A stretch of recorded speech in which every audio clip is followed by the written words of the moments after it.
let's talk about a real nigga. Kendrick Lamar. Kendrick Lamar's The album. Kendrick album came out. Kendrick Lamar dropped a double disc. I listened to a few songs. I'm not done with it yet. I gotta be honest. Okay, I thought you finished it. That's not an opinion of the album. That's just I wasn't in the mood. Because it's heavy. Yeah. And sometimes it's hard to be heavy the whole time. Yeah, I can't that's not the type of music that I want to digest right now, and so unfortunately for Kendrick like Kendrick cares. I'm about to say I think he's chilling. Or unfortunately for this podcast. Right, that's who's suffering. It ain't Kendrick that's suffering, it's the pod.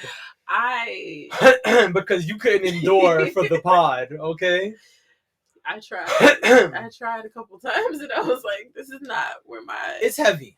Alright, for those who haven't heard Kendrick's album, Mr. Morale and the Big Steppers, it's a heavy... Here comes the hot stepper, murderer.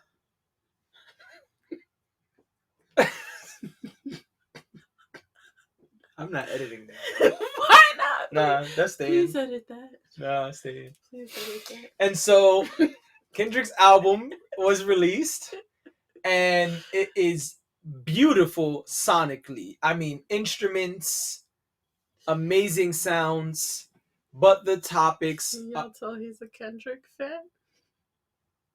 Actually, I'm not the biggest Kendrick fan. I didn't say he was the biggest Kendrick fan. And y'all tell that he is a Kendrick fan. I'm a hip-hop fan, and I think that you have to give props where they're due. And so we hear more and more digital, virtual, synthesized beats. Mm-hmm. We hear fake drums, fake guitars, fake pianos. And regardless of what you think of this album, you have to appreciate the quote-unquote instrumentation that went into it. I was just about to ask. I was just about to say that that's what I've heard. It is... I mean, there's a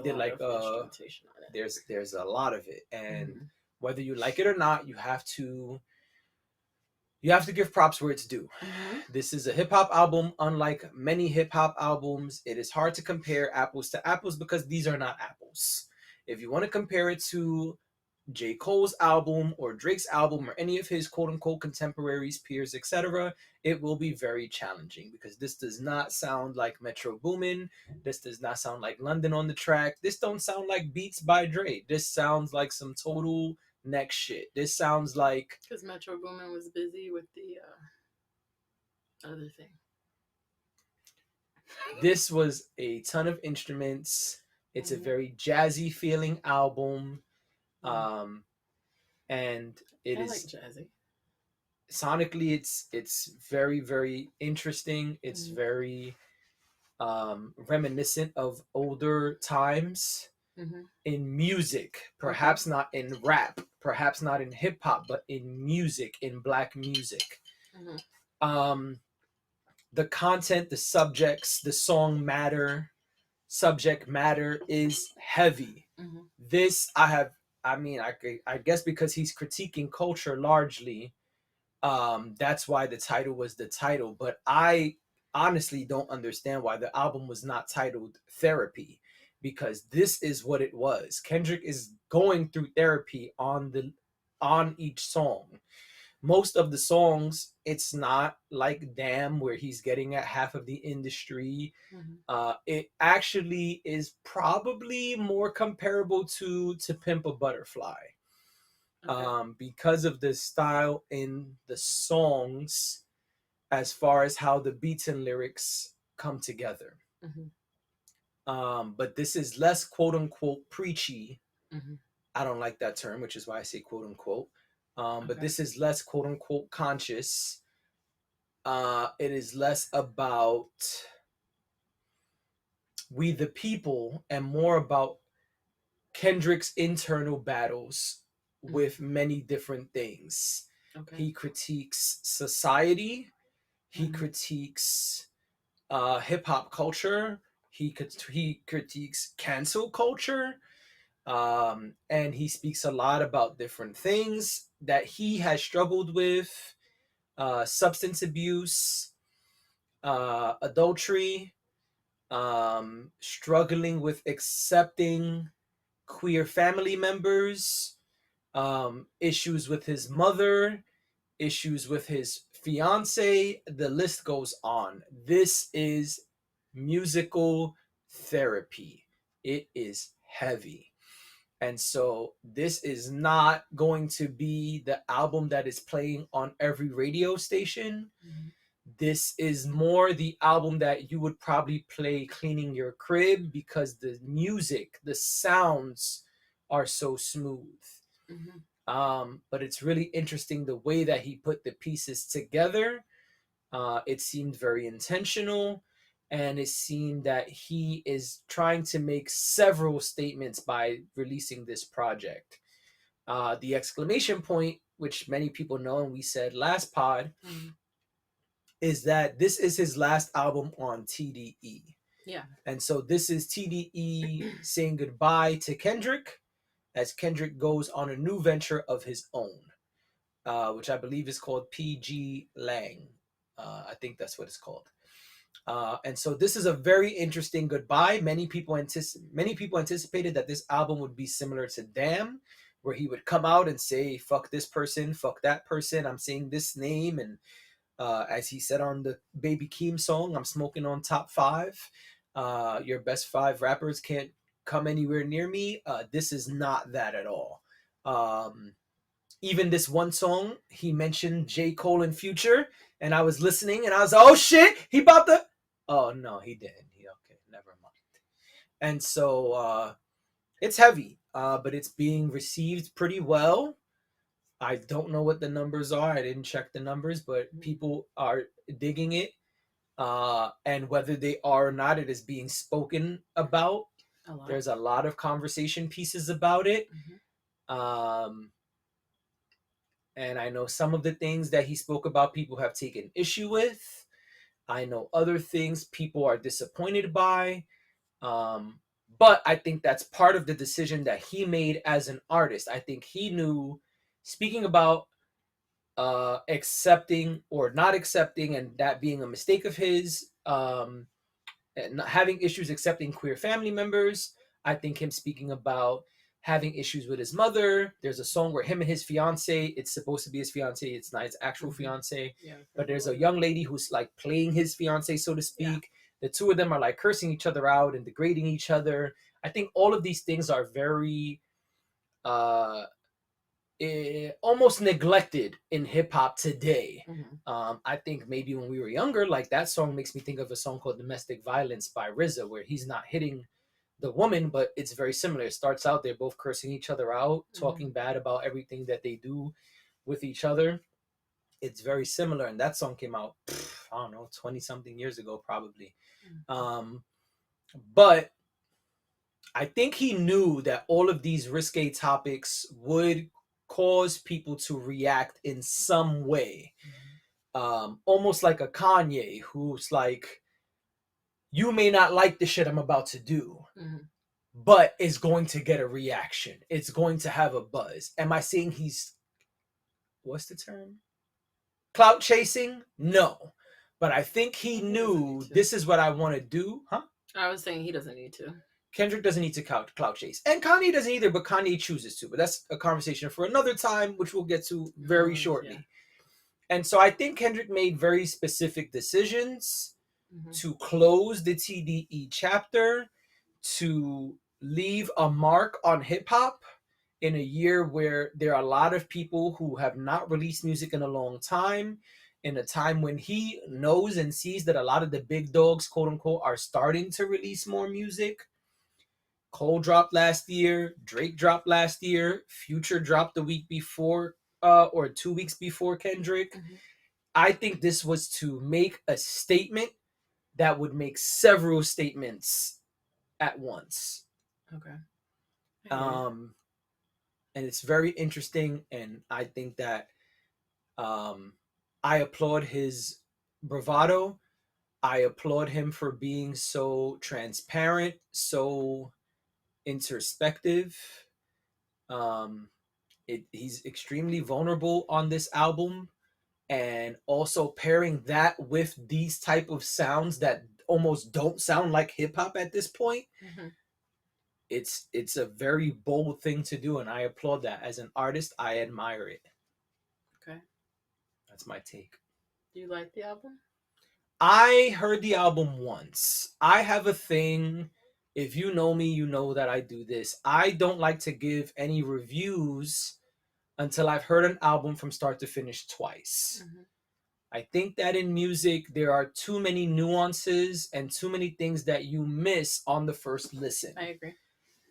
Unless you're doing like right now, where you're sitting in a room completely locked into the music, which we really don't Most of do us in don't listen to music that way. 2022. Like, I heard the Kendrick album while I was at the gym.